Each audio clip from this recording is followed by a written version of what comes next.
তোমার রেজাল্ট কেমন হলো? ভালো। ভালো। কত পেয়েছো? 89%। ও আমি বেশি পাইনি, 85 পেয়েছি। স্যার, ওরা একটা লেটার পাঠিয়েছে, যদি একটু দেখতেন। আরে রাখুন তো আপনার লেটার, এমনিতেই ছোট ভাইকে নিয়ে খুব টেনশনে আছি। ছোটবেলায় বাবা চলে যাওয়ার পর ওকে ছেলের মতো করে মানুষ করেছি, কিন্তু মানুষ করতে পারলাম না। দাদা, টাকা লাগবে। কিসের টাকা লাগবে? তোকে তো পরশুদিন 1 লাখ টাকা দেওয়া হয়েছে। বন্ধুদের সঙ্গে গিয়ে খরচা হয়ে গেছে। এভাবে বন্ধুদের পেছনে টাকা ওড়ালে হবে? তা কি হয়েছে? এসব বন্ধ কর, অফিস জয়েন কর, ভালোভাবে চলাফেরা কর। ও অফিস টফিস আমার মাথায় ঢোকানো, এগুলো তুমিই সামলাও। আমার টাকা লাগবে। আমি তোকে আর 1 টাকাও দিতে পারবো না। That's it. লাগবে না তোমার টাকা। দেখেছো ভুয়াটা? দেখেছো?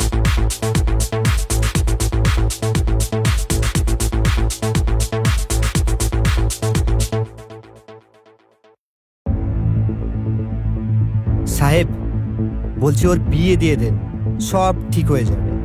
কিন্তু এর মতো ছেলেকে কে মেয়ে দেবে? আরে ওকে মেয়ে দেবে না, আপনাকে দেখে মেয়ে দেবে। আপনার টাকা পয়সা মান সম্মান কি কম আছে বলুন? কথাটা তো তুমি খুব একটা খারাপ বলো না।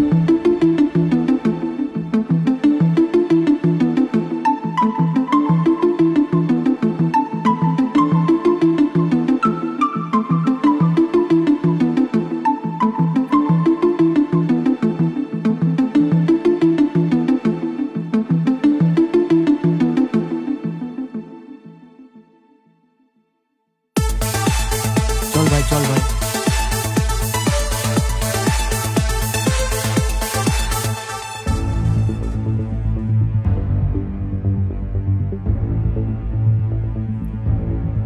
নাম্বারটা রাখো।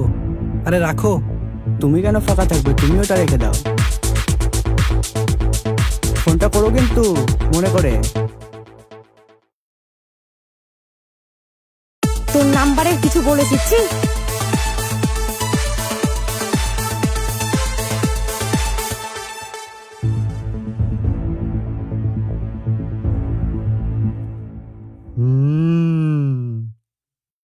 দাদা, এই রোডটাই বানিয়েছি, এই রোডটার কথাই বলছিলাম আপনাকে। রোড ঠিকঠাক হয়েছে তো? হ্যাঁ হ্যাঁ, ইঞ্জিনিয়ার সাহেব এসেছিল, সব ফিটফাট হয়ে গেছে, 2 দিনের মধ্যে বিল পাস হয়ে যাবে। ঠিক আছে, তাহলে আর টেনশনের কিছু নাই। না না না, টেনশনের কিছু নেই। এটা তো ছোট নাম্বার। হ্যাঁ, ছোট সাহেব একটা মেয়েকে নাম্বার দিচ্ছিল, মেয়েটা রাগ করে ফেলে দিল। ও আজকাল মেয়েদের পেছনে ছুটতে লেগেছে। আমি দেখেছি দাদা কয়েকবার, আপনাকে বলার সময় পাইনি। তাহলে কি করা যায়? বলি কি, ওই মেয়েটার সঙ্গে ওর বিয়ে দিয়ে দেন, ওর বাবাকে আমার চেনা আছে। ভালো হবে। হ্যাঁ, একবার দেখা যাক। তাহলে চলো গিয়ে কথাবার্তা বলতে। তাহলে কালকেই যাই। হ্যাঁ হ্যাঁ, তুমি কথাবার্তা বলো, কালকেই যাবো। আচ্ছা সাহেব, আমি আসি।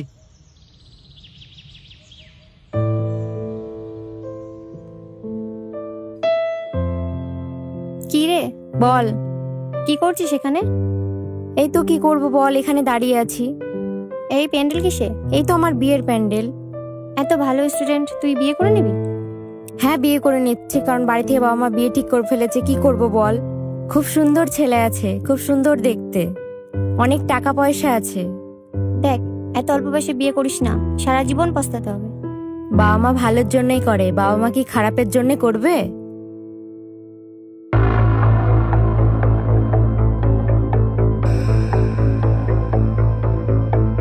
বাড়িতে কেউ আছেন? কই গো, দেখো তো বাইরে কে এসছে। কে আপনারা? আমরাই, সাহেব এসেছে আপনাদের সঙ্গে একটু কথা বলতে। ও আচ্ছা আচ্ছা, আসুন আসুন আসুন।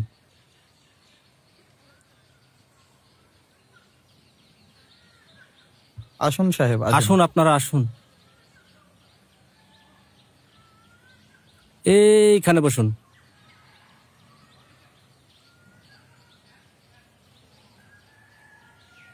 বসুন আপনারা সবাই। কি সৌভাগ্য আমার। তো এই গরিবের বাড়িতে আপনারা হঠাৎ কি মনে করে?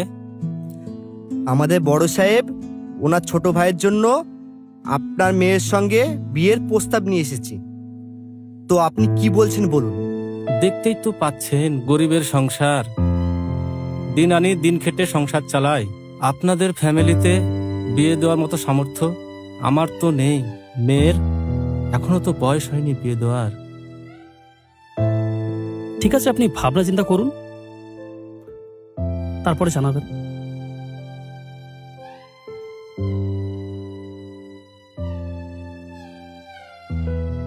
ঠিক আছে, আসছি, ভেবে দেখুন।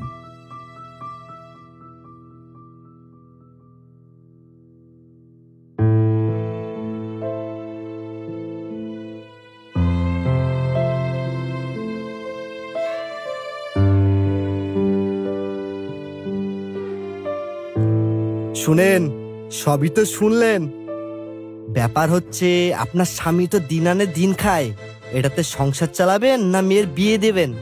আর এত সুন্দর একটা সম্বন্ধ এসছে, হাতছাড়া করেন না। আর টাকা পয়সা নিয়ে ভাবছেন? আমি সাহেবকে বলে দেবো, 1 টাকাও আপনাদের খরচা হবে না। আর সব থেকে বড় ব্যাপার হচ্ছে কি জানেন, আপনাদের মেয়ে ওই বাড়িতে রানী হয়ে থাকবে।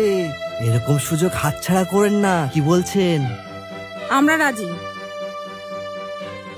শোনো, এই বিয়েতে আমরা রাজি হয়ে যাই, মেয়ে রানী হয়ে থাকবে। ওনার কথাই প্রস্তাবটা মেনে নাও। ঠিক আছে, তাহলে রেডি হয়ে গেল, আসি।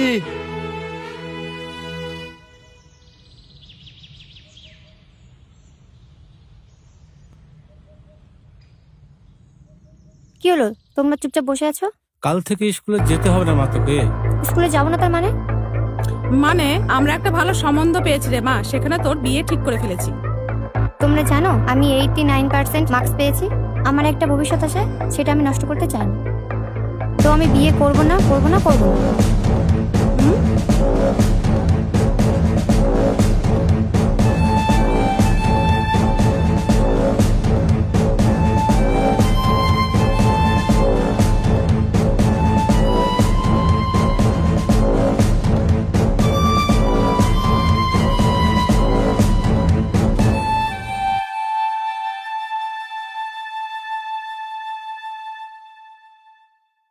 Hello, Sagarpara police station.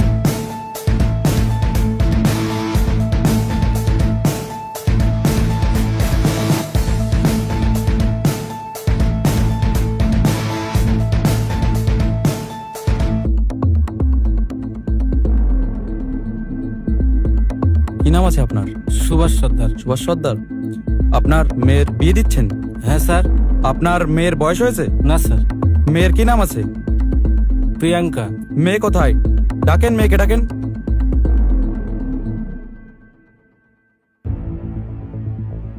কি নাম তোমার?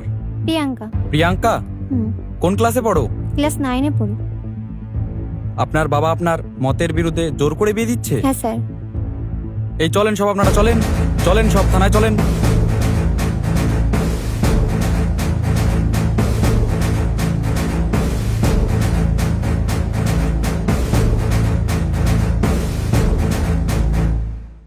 স্যার, এবারকার মতো ক্ষমা করে দিন স্যার। অল্প বয়সে মেয়ের বিয়ে দেওয়া? থাকো জেলে 2 বছর আর 1 লক্ষ টাকা জরিমানা দেবে।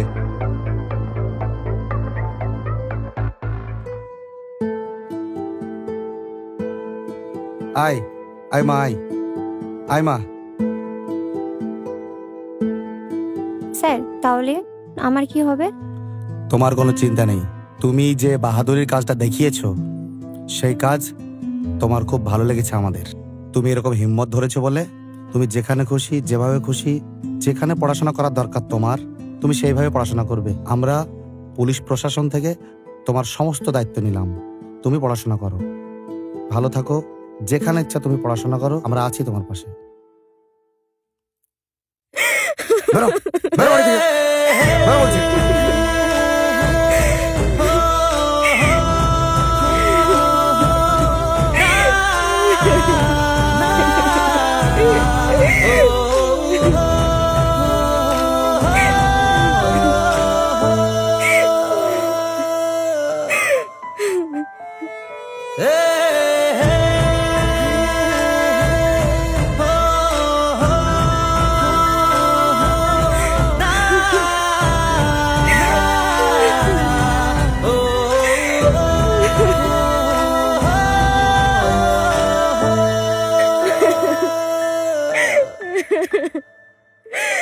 Ha ha ha.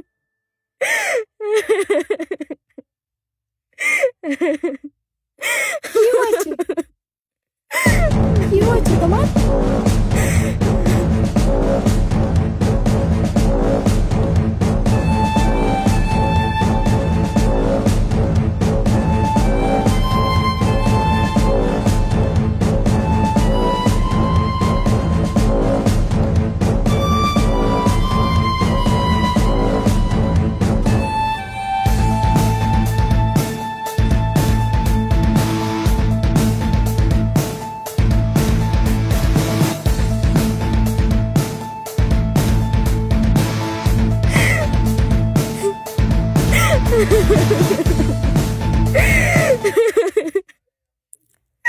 আরে তুই এখানে?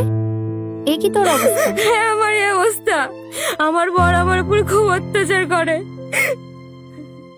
দেখ, আমরা একসঙ্গে পড়াশোনা করতাম, লোভে পড়ে তুই তোর মা বাবার কথা শুনলি, আর আমি সমাজের বিরুদ্ধে গিয়ে প্রশাসনের সহযোগিতায় আমি আমার লক্ষ্যের দিকে এগিয়ে এসেছি।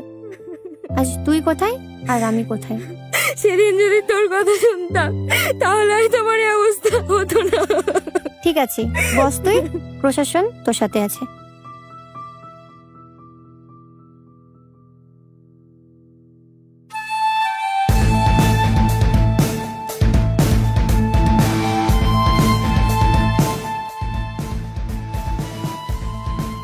আরে আরে ম্যাডাম, প্রণাম করছেন কেন আমাকে? স্যার, আপনি আমাকে চিনতে পারছেন না? আমি সেই মেয়েটা যার বিয়ে আপনি আটকিয়েছিলেন। আজ আপনার জন্য আমি এই জায়গায়। ও আচ্ছা আচ্ছা আচ্ছা, এত বড় হয়ে গেছে তুমি।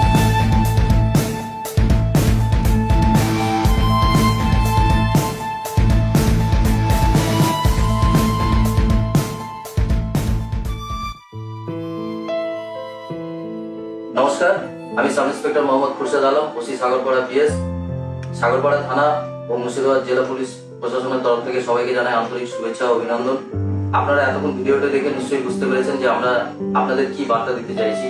তাই আমি সকলকে অনুরোধ করব যে বাল্য বিবাহ থেকে বিরত থাকুন, এবং আপনারা যদি আপনাদের আশেপাশে যদি এমন কোনো ঘটনা ঘটতে দেখেন বা শোনেন, তাহলে তৎক্ষণাৎ পুলিশ প্রশাসনকে আপনারা যোগাযোগ করুন। মুর্শিদাবাদ জেলা পুলিশ সর্বদা আপনাদের পাশে আছে। সুস্থ থাকুন, ভালো থাকুন, নমস্কার।